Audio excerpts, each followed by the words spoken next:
So hi guys, welcome back to my to videos. तो इस video में दोस्तों डिस्कस करने वाले हैं यहाँ पर कुछ इंपॉर्टेंट कंपनीज को और उनसे रिलेटेड कुछ इंपॉर्टेंट अपडेट्स हैं जिसकी बात करेंगे इस वीडियो में। तो चलिए दोस्तों वीडियो की शुरुआत करते हैं। सबसे पहली कंपनी को डिस्कस करते हैं। पहली कंपनी का नाम है आईएक्स यानी कि इंडियन एनर्जी एक्सचेंज। बट इसको डिस्कस करने से पहले दोस्तों अगर आपने अभी तक चैनल को सब्सक्राइब नहीं किया है तो चैनल को सब्सक्राइब करके बेल आइकन को प्रेस कर लो ताकि आने वाली जितनी भी अपडेट्स हैं सभी कंपनी से रिलेटेड उसका नोटिफिकेशन आपको सबसे पहले मिल सके। तो चलिए दोस्तों वीडियो की शुरुआत करते हैं। सबसे पहले बात कर लेते हैं आईएक्स से रिलेटेड कुछ इंपॉर्टेंट अपडेट्स के बारे में। पिछले कुछ टाइम में मार्केट में काफ़ी ज़्यादा वॉलेटिलिटी देखने को मिली है जिसमें आईएक्स का शेयर भी काफ़ी ज़्यादा वॉलेटाइल दिखा है। अगर टॉप लेवल से देखोगे तो स्टॉक में काफ़ी अच्छी खासी गिरावट दिखेगी और ये टॉप लेवल की जो मैं बात कर रहा हूँ ये 52 वीक हाई की बात हो रही है जिससे आईएक्स करीब 32% के आसपास गिरावट दिखा चुकी है। और इसके current price to earning multiples की बात करें तो एक टाइम पे ये कंपनी का जो प्राइस टू अर्निंग मल्टीपल्स था वो लगभग 100 के आसपास हमें देखने को मिलता था। बट अभी उसमें गिरावट आकर करीब 40 के आसपास हमें देखने को मिल रही है इसका करंट पी, जिसको अगर इसके मीडियन पी से कंपैरिजन करें तो सिंपल सा है कि मीडियन पी से ये स्टॉक नीचे आपको ट्रेड करती हुई दिख रही है।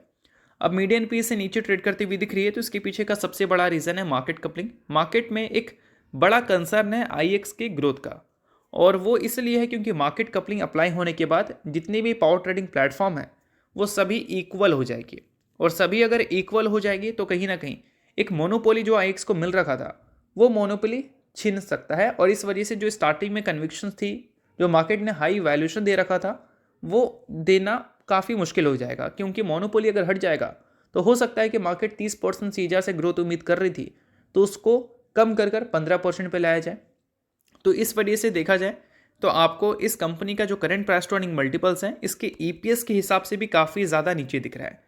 तो जब भी ईपीएस और पी के ग्राफ को आप देखते हो तो सभी कंपनीज में उस चीज़ को फॉलो नहीं करना है कि ईपीएस ऊपर है प्राइस टू अर्निंग मल्टीपल्स नीचे है तो वो कंपनी अंडर वैल्यूड है, ऐसा नहीं।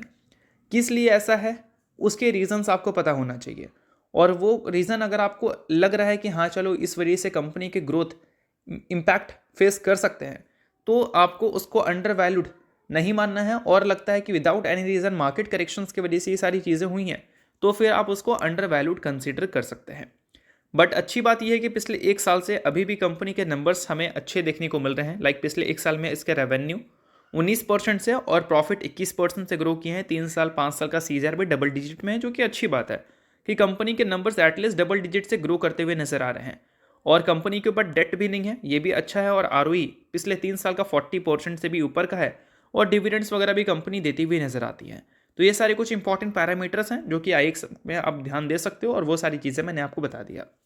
तो चलिए अब डिस्कस करते हैं अगली कंपनी को जिसका नाम है सीडीएसएल यानी कि central depository services India limited. But इसको डिस्कस करने से पहले दोस्तों अगर आपने अभी तक मेरे टेलीग्राम चैनल को ज्वाइन नहीं किया है तो उसका लिंक आपको डिस्क्रिप्शन में दिख जाएगा। लिंक के थ्रू जाकर चैनल को ज्वाइन कर लो क्योंकि वहाँ पर भी काफ़ी सारी अपडेट्स मैं आपको बताता हूँ जो कि आपको वीडियो के जरिए नहीं मिल पाता। तो चलिए अब वीडियो में वापस बढ़ते हैं, सीडीएसएल की बात करते हैं। तो सीडीएसएल की दोस्तों अगर बात करें तो पिछले कुछ टाइम में ये भी अपने 50 डेज और 200 डेज मूविंग एवरेज को क्रॉस कर नीचे आपको ट्रेड करती हुई दिख रही है। और पिछले कुछ टाइम में इसके प्राइस टू अर्निंग मल्टीपल्स में अगर चेंजेस देखोगे तो वो भी काफ़ी ह्यूज रही है।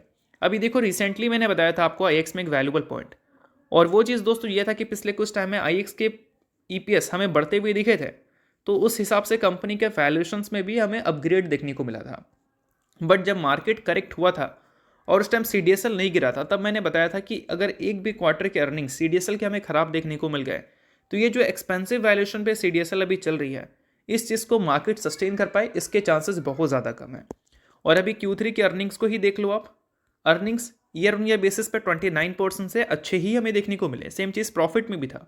बट जब हम बात करते हैं Q1Q बेसिस पे तो वहाँ पर देख सकते हो साफ साफ हमें गिरावट देखने को मिल रही है इनके रेवेन्यू में भी और इनके प्रॉफिट में भी। तो इस वजह से मैंने बोला था आपको कि सीडीएसएल में फोमो बाइंग जो भी लोग कर रहे हैं उनको प्रॉब्लम हो सकती है। वेल ये जो सारी चीज़ें हैं वो मैं आपको एजुकेशन पर्पज़ के लिए बता रहा हूँ, इसको किसी भी तरह का रिकमेंडेशन मत समझना, क्योंकि मार्केट में क्या क्या चीज़ें हो सकती हैं उसकी क्या पॉसिबिलिटीज़ हैं वो जानने के लिए आपके पास एजुकेशन होनी चाहिए मार्केट के ट्रैक रिकॉर्ड का। और वो चीज़ मैं आपको बता रहा हूँ जिससे आपको आने वाले कल का भी आइडिया लग सकता है। अब देखो अभी क्या है कि इसके मीडियन पी जो है उसके आसपास इसका करंट पी हमें देखने को मिल रहा है।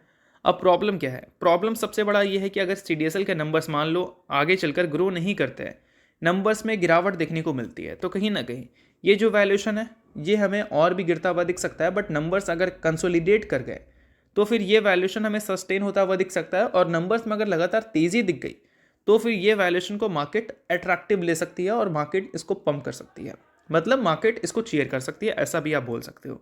तो ये सारी कुछ चीज़ें हैं जो कि आप CDSL में भी ध्यान दो। तो चलिए अब डिस्कस करते हैं अगली कंपनी को, जिसका नाम है जुपिटर वैगन्स लिमिटेड। बट इसको डिस्कस करने से पहले दोस्तों, अगर आपको वीडियो अच्छा लग रहा है तो वीडियो को लाइक कर दो, चैनल को सब्सक्राइब कर दो, ताकि आने वाली जितनी भी अपडेट्स हैं उसका भी नोटिफिकेशन आपको सबसे पहले मिल सके। सो दोस्तों, अगर जुपिटर वैगन्स की बात करें तो इसके भी वैल्यूएशन काफ़ी ज़्यादा बुरी तरह से पिटे हैं। एक टाइम पे 90 के पी पे ये कंपनी चल रही थी, और अभी इस कंपनी का जो पी है वो 35 के आसपास का है। इसके मीडियन पी को भी अगर देखोगे तो वो 41 का है।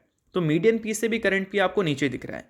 क्यों? क्योंकि पिछले साल जो रेलवे सेक्टर में बजट एलोकेशंस एक्सपेक्टेशंस के हिसाब से देखने को नहीं मिले थे, तो मार्केट जो इस सारी कंपनी को काफ़ी एक्सपेंसिव रेट की थी, वो एक्सपेंसिव रेट को मार्केट ने कम किया। इस वजह से इसके वैल्यूएशन में काफ़ी तेज़ी से कटौती हमें देखने को मिली, और हाल देख सकते हो आप। और अभी अच्छी बात यह है कि इसके अर्निंग्स हमें गिरते हुए नहीं दिखे हैं। लाइक अर्निंग्स अगर देखोगे तो अर्निंग्स लगातार कांस्टेंट है या फिर थोड़े थोड़े ग्रो करते हुए नजर आ रहे हैं। और उससे अच्छी बात यह है कि पास्ट रिकॉर्ड भी कंपनी का अच्छा है, प्रेजेंट रिकॉर्ड भी कंपनी का अच्छा है, और अच्छे ऑर्डर बुक है कंपनी के पास, तो फ्यूचर भी कंपनी का अच्छा जा सकता है। और अभी हाल ही में कंपनी ने एक न्यूज़ अपडेट किया था। न्यूज़ दोस्तों ये था कि अंबुजा सीमेंट और एसीसी सीमेंट, दोनों सब्सिडरी है अडानी सीमेंट की, उनके तरफ से जुपिटर वैगन्स को 600 करोड़ रुपए का एक कॉन्ट्रैक्ट भी मिला था, जो कि बिजनेस पॉइंट ऑफ व्यू से अगर देखें तो अच्छी खबर है। तो वैल्यूएशंस यहाँ पर जो करेक्ट हुआ है वो मार्केट एक्सपेक्टेशंस के हिसाब से चीज़ें नहीं हुई हैं इस वजह से, बट नंबर अगर अच्छे हैं तो फिर कहीं ना कहीं ये वैल्यूएशन बाद में इस स्टॉक को अंडर वैल्यूड भी दिखा सकता है। तो इन सारी चीज़ों पे भी ध्यान देनी है अगर आपको जुपिटर वैगन्स पसंद है, या फिर जुपिटर वैगन्स को आप ट्रैक कर रहे हैं। वेल, ये कोई बाइंग सेल रिकमेंडेशन नहीं है, बट जो वैल्यूबल पॉइंट्स थी फंडामेंटल एनालिसिस का, वो मैंने आपको सिखाने की कोशिश की है। और दोस्तों, अगर इसके बैलेंस शीट की बात करें तो इसके रिजर्व्स फिलहाल हमें काफ़ी अच्छे देखने को मिले हैं। डेट में थोड़ी सी जंप हमें ज़रूर दिखी है, जिसको एनालिसिस करना बहुत ज़्यादा इंपॉर्टेंट है। और कंपनी के कैश वो फिलहाल हमें काफ़ी स्ट्रॉन्ग देखने को मिले हैं। कैश इक्विवेलेंट्स 495 करोड़ का है, जो कि अच्छी बात है, क्योंकि अभी जुपिटर वैगन जो है वो एक्सपेंशंस करने का फिराक में है। और यहाँ पर कैश अगर कंपनी के पास अच्छे नहीं होते तो फिर कंपनी को डेट लेना पड़ता है, बट अभी कंपनी के पास कैश है। फिर भी कंपनी के डेट बढ़े हैं, बट उतना ज़्यादा नहीं बढ़े हैं जितने बढ़ने से हम सरदर्द उसको मान सकते थे। बट इन सारी चीज़ों को अभी थोड़ा सा देखना ज़रूरी भी है, और चाहो तो आगे चलकर और भी ट्रैक कर सकते हो। तो चलिए दोस्तों, डिस्कस करते हैं अब अगली कंपनी को। एक सेकेंड। हाँ, तो अगली कंपनी दोस्तों 5:1 की रेशियो में बोनस इशू की है। इसका मतलब एक शेयर के बदले अपने इन्वेस्टर्स को ये कंपनी 5 शेयर देगी। नाम है दोस्तों गुजरात टूल रूम लिमिटेड। सो अगर आप इस कंपनी के शेयर होल्डर हैं तो बेशक आपके लिए अच्छी अपडेट है। शेयर होल्डर नहीं है आप इग्नोर कर सकते हैं कंपनी को, छोटी है इस वजह से कोई भी रिकमेंडेशन नहीं है, बट न्यूज़ थी इस वजह से मैंने बता दिया। तो चलिए दोस्तों, ये सारी कुछ इंपॉर्टेंट अपडेट थी कुछ इंपॉर्टेंट कंपनीज को लेकर, जिसकी बात की हमने इस वीडियो में। होप करता हूँ वीडियो आपको अच्छा लगा होगा। वीडियो लाइक कीजिए, पहली बार सब्सक्राइब कीजिए। वीडियो के लिए बहुत बहुत शुक्रिया।